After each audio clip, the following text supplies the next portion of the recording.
Bom, gente, eu queria abordar um pouco de resistência dos materiais na questão de solda. Em breve eu vou tentar explicar um pouco do que eu sei. Eu não sou dono do conhecimento, mas um pouco eu sei. Eu sei que tem muita gente ensinando coisa errada na internet. E uma das coisas que a pessoa tem que entender plenamente é que saber soldar é diferente de saber onde soldar. Saber soldar é diferente de saber onde soldar. É mais importante você saber onde soldar, né, na questão profissional, do que saber soldar. Saber soldar qualquer um pode aprender. É só questão de pegar um dia, 2 dias de serviço e aprende. Agora saber onde soldar é o mais importante. É o que vai garantir que a solda vai manter ou melhorar a resistência da peça soldada. Entendeu? E aí, pessoal, nesse vídeo aqui eu vou tentar passar um pouco de experiência de resistência dos materiais, né? Tentar abordar alguns métodos de soldagem. Muitos que eu vejo gente muito importante no YouTube, pessoas famosas tentando ensinando de forma errada, né? O que vocês têm que entender como resistência do material? Que toda estrutura, por exemplo, o metal, né? A parte aqui que tiver ao centro sempre vai ser fraca, vai ser fácil de dobrar. O metalon ele é resistente por quê? Porque toda a estrutura metálica dele está na parte externa, entendeu? No perímetro. Por exemplo, se fosse um metalon oco e grosso, ele tem mais resistência a dobrar do que um ferro maciço e um quadrado pequeno, entendeu? Mesmo sendo o mesmo peso de metal. Por exemplo, também numa coluna, né? Vou dar um exemplo de uma coluna. Aqui é uma coluna de concreto. O ferro que vai estar aqui dentro, ele só vai ter resistência se ele estiver na proximidade externa do concreto. Se você colocar um ferro central na coluna, a coluna não tem resistência, o ferro dobra, entendeu? O ferro ele é resistente para ter tração, né? Um ferro também não tem resistência para compressão. Se você, por exemplo, imagina que isso aqui é um ferro. Se você vou fazer um esquema aqui com o celular para vocês entenderem. A ideia do ferro é como se fosse um barbante. Se você puxa, ele é forte. Agora se você empurra, ele dobra, entendeu? O ferro é como se fosse um barbante, como se fosse um fio. A ideia dele, ele tem resistência para tração, mas não tem resistência para isso. Então o concreto, ele dá resistência para não acontecer a compressão. Porque o concreto ele tem resistência para compressão, mas o concreto não tem resistência para tração. Então usando o útil ao agradável, né, você usa o ferro para ter resistência de tração e o concreto para ter resistência de compressão. Então os dois juntos se torna uma coisa resistente, né? Outro detalhe também, questão de resistência de materiais, né? Pontos de ruptura. Se você fazer uma análise de ponto de ruptura, a trinca sempre tem uma tendência de, vamos supor, fazer força para cá, né? De sair reto, entendeu? A ruptura sempre vai ser um cisalhamento reto, assim, ó, perpendicular. Por exemplo, nesse ferro aqui, né? Se eu fizer um esforço nesse sentido, ele vai ter uma ruptura meio reta aqui, ó, tudo reto, certo? Então, um jeito de você ganhar resistência, né, na solda, por exemplo, de metalon. Se você vai fazer portãozinho, essas coisas, então pode fazer soldas desse jeito, entendeu? Você pode chegar e unir desse jeito. Por quê? Porque portão não vai ser um objeto que vai ter uma necessidade de tanta resistência de uma soldagem. Agora, por exemplo, um chassi de caminhão. Chassi de caminhão, ninguém jamais vai soldar um chassi reto assim. Porque o ponto de ruptura vai ser reto, entendeu? Então, para você ganhar resistência, você tem que mudar o jeito de soldagem para ponto de ruptura não acompanhar o desenho da solda. É por isso que a maioria dos chassis de caminhão, quando é feito profissional, eles fazem um ângulo assim, ó. Quanto maior o ângulo, melhor vai ser, porque você vai distribuir ponto de fraqueza da solda quase que, vamos supor, se a solda fosse quase que em linha reta, seria melhor, entendeu? Mas assim gastaria muita solda. Então quanto mais inclinado, né, melhor você fazer a união de dois materiais.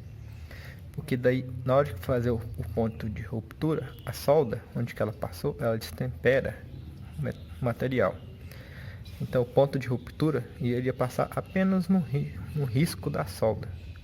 Então todo outro material, né, é original. Seria o chassi, por exemplo, né? Agora, se eu fizesse a solda no chassi de caminhão retinho, o ponto de ruptura ia estar todo plenamente percorrendo a solda.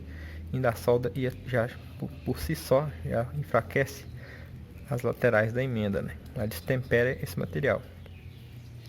O material original ele tem muita resistência. Quando você solda, onde foi soldado fica forte, mas onde o calor da solda irradia um pouquinho mais para os lados, fica fraco, entendeu? Então, se você quer ter uma resistência no material e a necessidade, você não pode soldar ele assim, ó.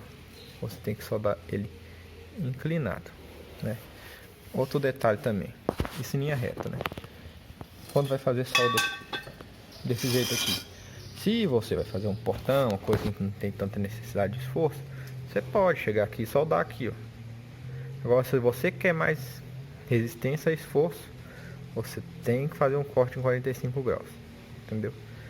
Por que vai ter que ser obrigatoriamente em 45 agora? Porque se você cortar muito inclinado, que a emenda não vai dar certo de acordo com o tamanho dos materiais. E outro detalhe é que você ganha resistência numa peça e perde em outra. Agora, sendo 45 exato nas duas, as duas vão ter o mesmo grau de resistência, né, para abertura angular, certo? Então, se você fizer um corte de 45 graus, você tem mais resistência do que uma solda aqui, ó, encostada aqui, só soldada aqui por dentro, aqui, entendeu? Vai ter mais resistência. Vai ter mais resistência também por um outro detalhe, aqui, ó. Você perde, quando você solda assim, você perde esse material aqui, ó, entendeu? E ele também gera resistência, né? Ele também tem resistência na questão estrutural. Outro detalhe que eu queria mostrar também é o seguinte, vamos supor que está numa situação que você fez a emenda, beleza, mas você sabe que esse ponto de soldagem não é suficiente, né? Porque você já quebrou, então você necessariamente tem que fazer um reforço. Aí tem muita gente que pensa que coloca um ferro aqui, né? E solda aqui, solda aqui, solda aqui, solda aqui. Tá certo? Não. Nesse caso aqui, você pode pôr um reforço? Pode. Nada contra. Mas você não pode soldar aqui, ó.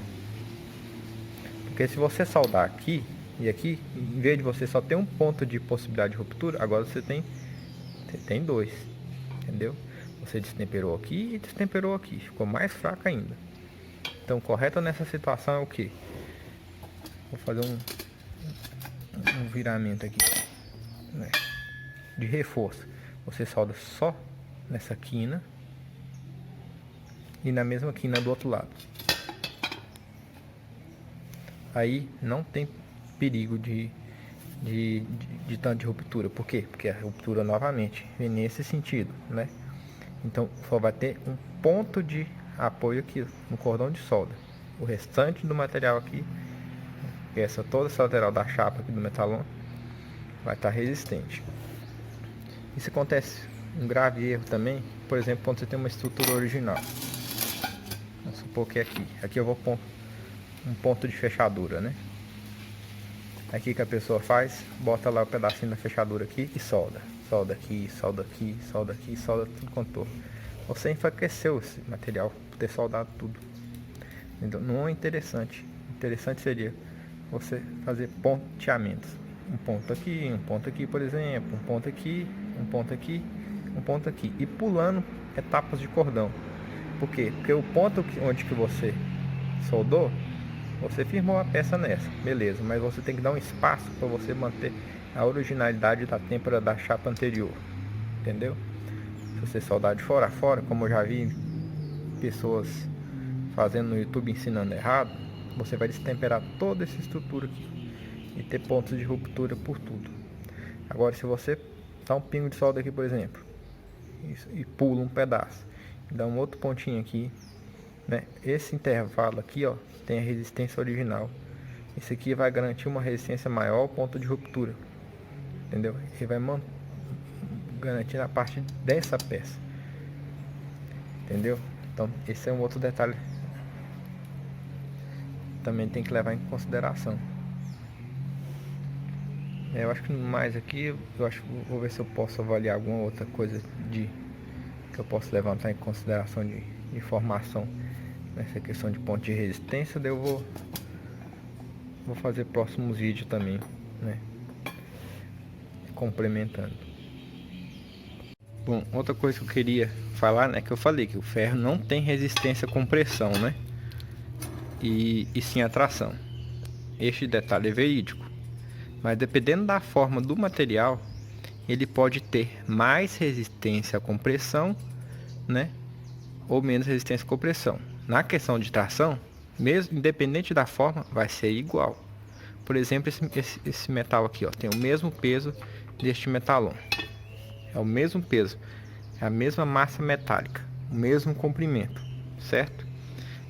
Para mim ter resistência de tração, que seria para puxar este material e este, vai se comportar da mesma forma. Porém, o metalon, por ter toda a estrutura metálica, né, longe, afastada, né, e esse aqui adensado, né, num ponto, e esse aqui afastado do ponto, ele é afastado da parte central, então o metalon ele se torna mais resistente à compressão. O que isso quer dizer? Que se eu colocar peso neste metalon aqui e fazer esforço para baixo, ele vai ter muito mais resistência para não dobrar, né, do que essa barra. Essa barra com o mínimo de esforço, se eu empurrar ela para baixo, ela vai dobrar. Ah, por que eu tenho que saber disso? Porque eu já vi muita gente pegando ferro de construção, pondo aqui, né, por exemplo, desculpa que eu só tenho uma mão, e para fazer uma mão francesa aqui, ó, uma estrutura, por exemplo, mão francesa, que seria uma questão triangular, né, para segurar peso. E um ferro de construção não vai segurar peso. Ele só segura peso quando tem o concreto que está segurando compressão, entendeu? Igual eu expliquei no começo do vídeo. Ao ar livre, assim, sem ter o concreto para ajudar, ele não tem resistência nenhuma. Um ferro liso desse maciço. Mas, se você, né, então mudar o tipo de estrutura e colocar um metalon, por exemplo, oco desse aqui, né, que toda a estrutura metálica está no perímetro, né, afastado do centro, aí sim, aí isso aqui é um material mais propício para fazer, por exemplo, uma mão francesa, entendeu? Isso aí também eu já vi muita gente errada fazendo esse tipo de coisa, utilizando o metal errado, né, na aplicação errada, né? Utilizando um material maciço, fino, para receber compressão, sendo que na verdade teria que utilizar um material mais largo, né, mais espesso, nem que seja oco, né, porque este tipo de material tem mais resistência. Outro detalhe também que eu vou explicar, por exemplo, esse metalon, por exemplo, aqui, ó, ele é mais comprido aqui do que aqui, né? Então tem muita gente que vai fazer o portão, geralmente faz aqui, ó, deixa a parte mais larga aqui e a parte mais estreita na largura, na espessura do portão. Isso não dá resistência ao portão. Se você quer um portão resistente, então você pega esse metalon e vira assim, ó. Aí você vai ter um portão bem mais grosso, né? Você vai estar levando a estrutura metálica mais longe da parte central, entendeu? Isso aqui vai te dar mais resistência, o portão não vai ficar tão molengo, flexível. E o que eu mais vejo é a gente fazendo portão deitado assim. E eu fico me perguntando por quê. É porque não tem nenhum conhecimento de resistência de materiais. Se tivesse um mínimo de conhecimento de resistência de materiais, se for um portão comprido, né, você tem que aproveitar a resistência que o material pode oferecer. Então tem que fazer da maneira correta, um posicionamento correto. Então saber colocar a posição, né, da estrutura metálica também é importante, e não só soldar.